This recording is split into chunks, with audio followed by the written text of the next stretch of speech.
Okay, so today we've got a new episode of Legends and Leaders, and it's great to have Kim here. Kim, you are behind the marketing for an incredible new category of product that has actually become mainstream now. It's something that people have talked about for a long time, but you are making smart eyewear with the Ray-Ban Meta glasses, and now with Oakley as well for performance, actually a reality. And there's so many amazing features, and it's a lot of work to market it. So I'm excited to have you here and to get into your story and how you're bringing out these amazing products. Just going back to your origins, what led you to be passionate about marketing? What made you want to spend your life in marketing? Why were you drawn to this area? That's a great question. I would say starting off young, I had always loved building and creating products. I'd be in the kitchen. I wouldn't be mixing food, but I'd be doing lotions and ointments and made candles before making candles was cool. Or we even had Etsy's and I branded them Kimmy Concoctions. And so I think that really led me to my first job. I'd say my career has been in three chapters that span mostly consumer packaged goods all the way to tech. But the first chapter was consumer packaged goods at Unilever. And then the second chapter, I did a big stint in startup world, small, big, in between. And then I ended up in big tech. And I'd say they were all pretty equally weighted over that. But I would say my first stint at Unilever really was a perfect training ground on building a full stack marketer. They have incredible brands, they have incredible people, and they really are insight focused. And the very first project I got to work on Dove was Campaign for Real Beauty, which is amazing. It was 20 years ago. But at that time, they took a very, very brave stance on a simple insight that only 3% of women globally felt beautiful. And they said, well, with Dove, we want all women and men to feel beautiful and cared for. So, what if we only feature real women, no size zero, two models, people with real skin, no Photoshop? And they took a stance. And so that was my first time really seeing how a simple insight ties to a product truth or brand truth and to build a very sustainable brand.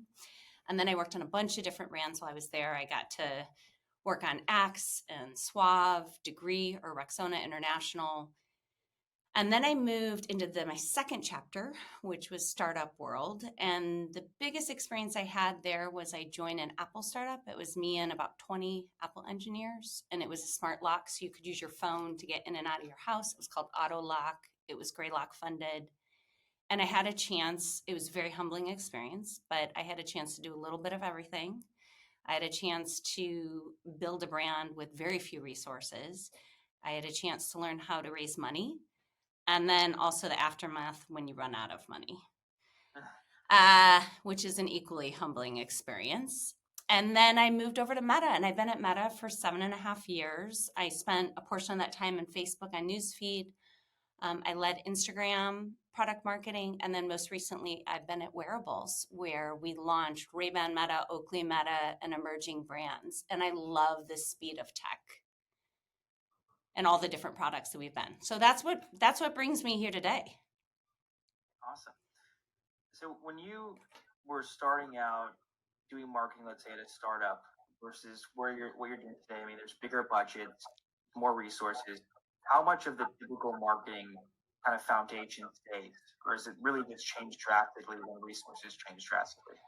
You, what's so interesting is my framework or the way that I approach it is very simple, regardless of whether it's a big, huge brand like a Dove or it was a startup where we only had the kernel of an idea and maybe a couple prototypes.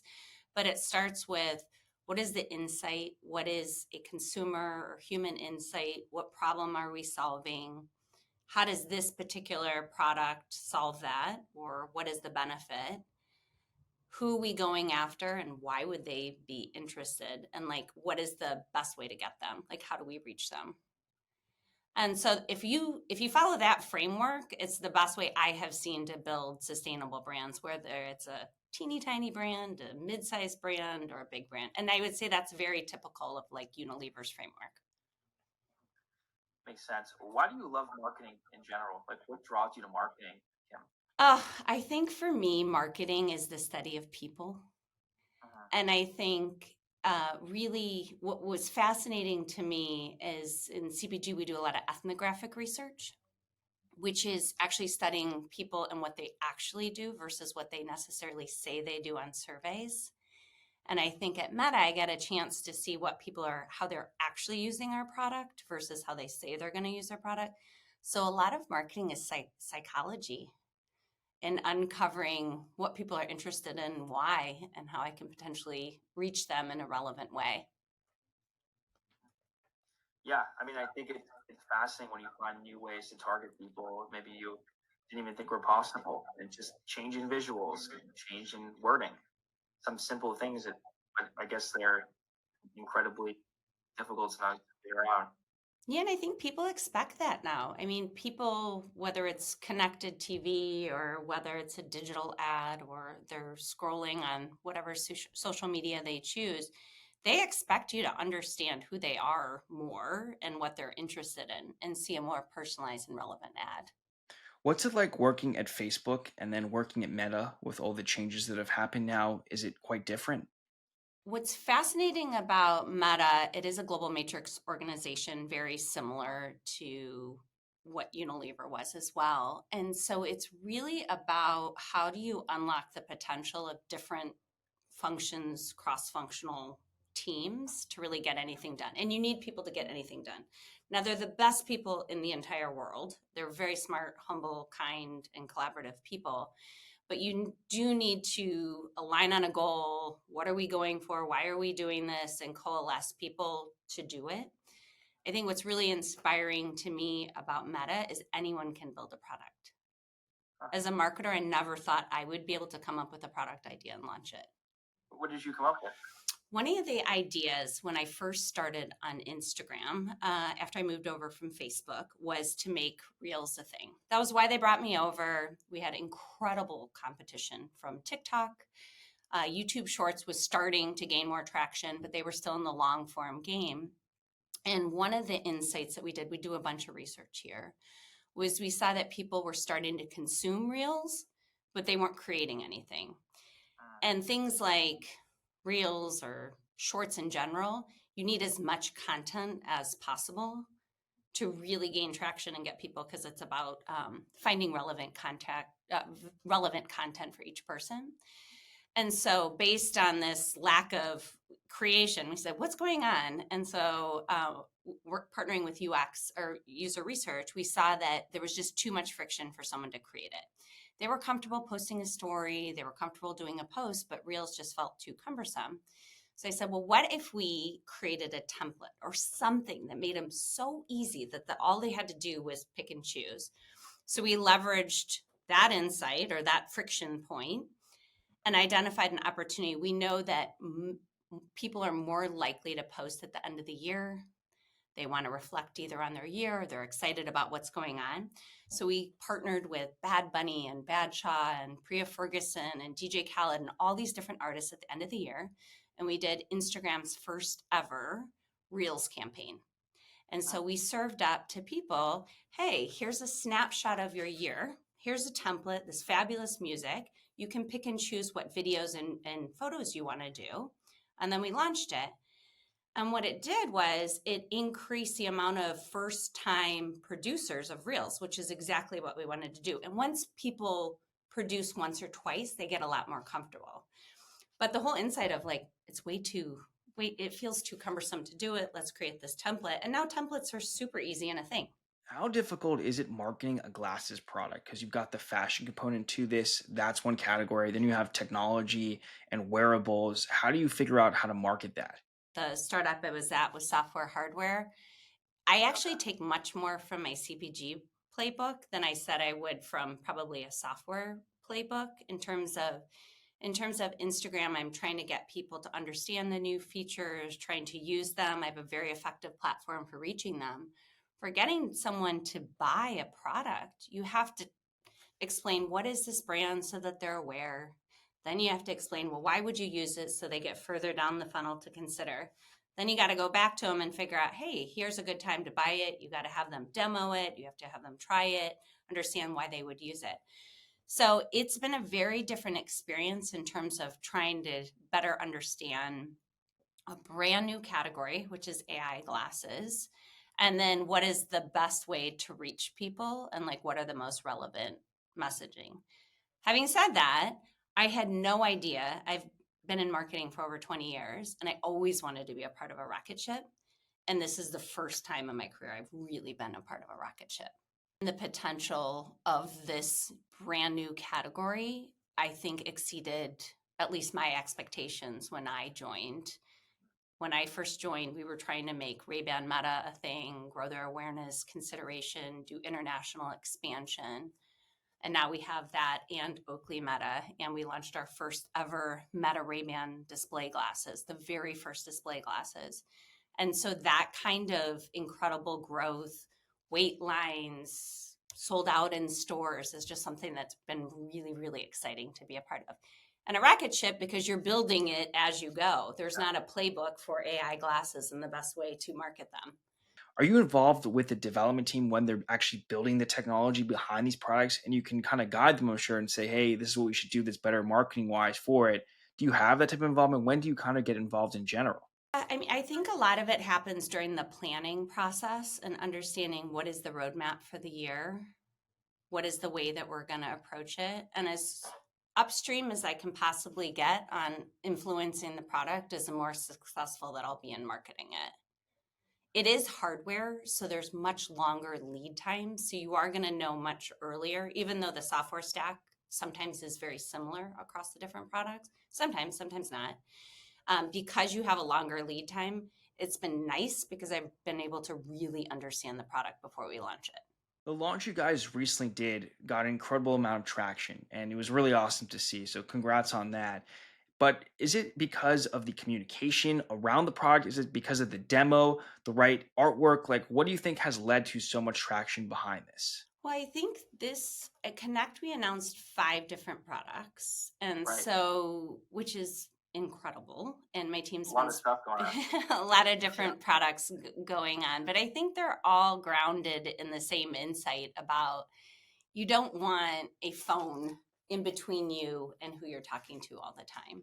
And so with glasses, it's a simple insight that you can look for, you can look up, you can focus on, you can capture a photo, you can capture a concert you're going to, you can have a conversation on the phone with someone and show your point of view while you're walking a dog. I have 3 boys. They ask me questions all the time. I can answer those questions very easily for them. And so I think we struck a chord overall for the category. I think what surprised me was the Meta Ray-Ban display glasses, and just I didn't know if it was going to be too early in the market. You know, you got to hit it just right, and people, at least on the early adopter side, are very interested in display glasses. And I think that garnered a lot more attention than at least I thought was going to be. And then Oakley Meta, I mean, Oakley's the coolest brand. It's beloved. It's such an incredible team. It's an unapologetic brand. We got to work with some of the top athletes in the whole world, like Kylian Mbappe and Patrick Mahomes, and it's been a total blast. Can you talk about the Oakley rollout with you guys? Because I was at the Fanatics Fest event. I saw how you had tons of athletes wearing them, capturing content, putting it out there. It was really organic. It was a smart play. And I would love to just understand a bit more of like the marketing strategy behind Oakley and that product because it is a performance product versus the Ray-Ban Meta being more lifestyle. We had 2 different products that are part of Oakley Meta. The first that we launched is called Houston. It's one of their very popular designs. It's more of a sports lifestyle. And one of the things that we've seen that we did from Super Bowl as well is if you can galvanize a brand around a moment with multiple channels, it breaks through. And Fanatics is a perfect place. It's for sports audiences. It's got fans. It's got the athletes there. So we said we want to be a part of that. And so what we did is we partnered with Fanatics. We did Travis Scott's first ever hands-free concert. He hated the idea when he looks out in the crowd and everyone's got their phones out. He just wanted them to have fun and dance and jump. So we partnered with him. So that kind of kicked off the whole thing. We had an opportunity to do the first hands-free concert. 300 people got to see it. We obviously had the content from there. Then we also partnered with our experiential team, and then we had a big build out there. And then we had organic seeding, and then we seeded with about 20 different athletes, including Tom Brady, Travis Hunter. We had a bunch of different athletes that were there. And Tom Brady ended up creating all this incredible content as a part of it. He was literally wearing the glasses everywhere. And then we had these fun demo spaces. And then they ended up doing these competitions where they were showing their point of view. It was like Tom Brady versus Peyton Manning doing quarterback. And so they ended up being the glasses that were everywhere all at once. And then we took that content, whether it was from the hands free concert, Tom's point of view, and then we included that in a very strong a social play. And then we got huge earned comms or earned media and earned social conversation, but there wasn't any like TV or out of home or any traditional marketing that was a part of it. How do you kind of seed organically when it comes to getting these products out there and figuring out the right partners for Meta for them? We have focused more on people that were interested in working with us. I think fortunately we've had a lot of very strong inbound. So that's our first people that we're really interested in working with. Oakley has an incredible roster of talent that they have been working with for years and years, like a Kylian Mbappe or a Mahomes. And so we did leverage a lot of their talent as well. They genuinely love Oakley. They've been working with them. They're incredible athletes to work with, and they wanted to work on the new innovation and this partnership between us. So that's been very, very fruitful for us. So that they've got genuine, same with Tom Brady, genuine interest in the product. And then, of course, we want to check things like, are they a brand fit? Is this something that makes sense for our product? They're going to show up in an authentic way. How do they want to work with us? You have creators from every walk of life putting on the glasses, doing something interesting, exciting in them. What's the strategy behind this? I think it's fascinating and it provides a lot of interesting, just situations and that you can see yourself wearing these glasses in, and it just makes it fun. I think it depends on the brand. So I can give you Oakley as an example. I think the strategy and the brief has been pretty simple. Wear the glasses, do something cool with them. What are you doing with them? So that's where we've seen baseball players showing their point of view, throwing from base to base, or a runner showing how they do hurdles and their point of view, or a snowboarder, Mark McMorris is like, yeah, I'm going out on the slopes. I'll send you some content that we're doing. And it's been so fun because it's like you're looking through their eyes. You get a chance to see only what they get to see with these incredible athletes. So that's really where we focused for Oakley.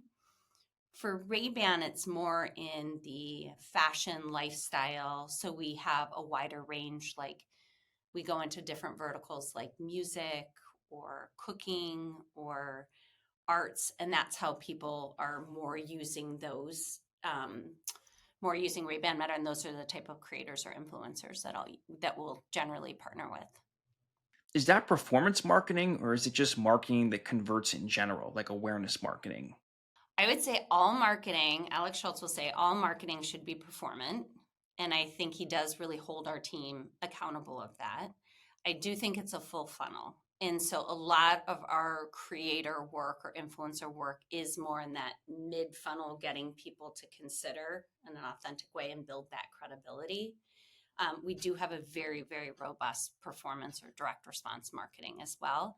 And those are much more targeted. They probably are aware of the brand. We probably know more information about maybe which brand they're interested in. So that's more about showing the right product at the right time to the right person. You do a lot of online social media awareness, of course, because you guys are a social media company, but you had a Super Bowl ad. Can you talk a bit about why you want to do that? Oh boy, I think that was my first project on wearables. I came over about a year and a half to start working on that. And the idea behind doing Super Bowl is that it was an opportunity to go to the biggest sports stage in the United States, Super Bowl. It's also very expensive. And how do we create an angle change in growth for Ray-Ban Meta? We knew that once people try it on, once people use it, once they buy it, they actually have very strong positive reactions and they use it a lot. So we thought, what if we could really get the message out about AI glasses and what Ray-Ban Meta is? And then borrowing from some of the previous marketing work that I talked about earlier, is there a simple insight about these glasses? And we landed on a very simple one that most of us have experienced. You're somewhere and you're a little uncomfortable, wish you had a secret weapon or someone that was going to help you. So, of course, it's Super Bowl, so we're going to use celebrities. So we used Chris Pratt, Chris Hemsworth, and Chris Jenner. They're in what we think is a modern art museum, and they're leveraging their AI glasses or Ray-Ban Meta as their secret weapon. And the simple insight, it's fun, it brings the product to life, but in a very irreverent way. Worked with 3 incredible talent that have very strong social followings, and we just had a ton of fun with it. We showed behind the scenes, we had them engage with each other. Hemsworth and Pratt are buddies, so it was just a huge banter back and forth. In fact, our second ad was completely off the cuff. It was just them having fun with the product. We didn't Really? script it, we didn't have fun, and that's what we ended up doing.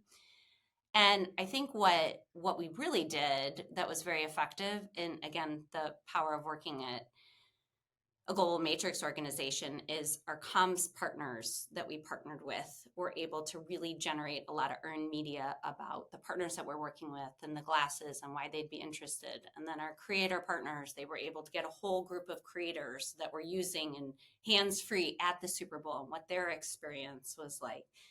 And then we had our direct response and our family of apps, and Instagram showed the commercial. And then we partnered with Fox News so that we'd have some real-time content from our glasses on the field. So it was in the flyby, it was in the celebration, it was in the walkout to a thing. So we kind of had this whole moment where we looked at the whole ecosystem. And it really did show tremendous growth across the funnel. Just the last question that I have. What are your aspirations right now? What are some of your goals that you want to accomplish? What's your kind of just grand vision for your life and your career? Oh gosh, I always want to be learning and always want to be curious. And I feel really lucky that I've had a career where I've been able to do that. I think we've really created a lot of demand. So for work wise, it's capturing that demand. We're heading into our other Super Bowl, Q4. So I want to capture as much demand as possible across our brands. And then I want to keep building a beautiful portfolio of brands. I think it's a really exciting space, and we've got to get to that crossing the chasm, but I think there's a lot of potential in it. So I'm really excited to see how we cross that chasm effectively with multiple brands.